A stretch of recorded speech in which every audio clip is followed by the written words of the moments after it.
সবগুলো ডিপোতে তেল দিচ্ছি, এই ডিপো থেকে তেলও বেরিয়ে যাচ্ছে। দেখছি যে হাহাকার, এইটা যেন আমি শুনি না যে কোনো পাম্পে তেল যায় নাই, এই কথাটা যেন না শুনি।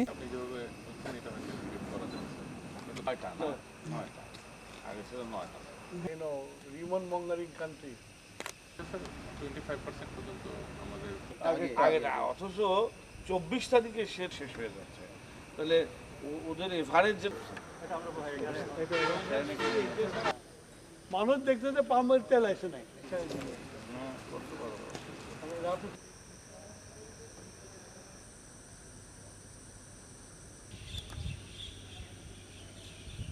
সবগুলো ডিপোতে তেল দিচ্ছি এবং এই ডিপো থেকে তেলও বেরিয়ে যাচ্ছে।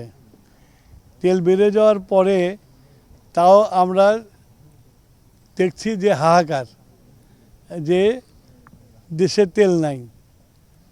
এইটাকে কীভাবে সুষম করা যায়, কিভাবে তেলগুলোকে দিলে এই কথাগুলো বলতে না পারে, সেইটা ডিপোতে এসে ডিপোদের যারা ডিপো ইনচার্জ আছে তাদের সাথে আলোচনা করলাম। আলোচনা করে তাদেরকে নির্দেশনা দিলাম যেন প্রত্যেকটা পাম্পে তেল যায় এবং সেই তেল যেন পৌঁছে। এইটা যেন আমি শুনি না যে কোনো পাম্পে তেল যায় নাই, এই কথাটা যেন না শুনি। সে কীভাবে করবে সেই নির্দেশনাটা তাদের দিয়ে দিয়েছি এবং আশা করি আগামীকালকার থেকে তারা এইটা পালন করবে এবং প্রত্যেকটা পাম্পে ঠিকমতো তেল যাবে।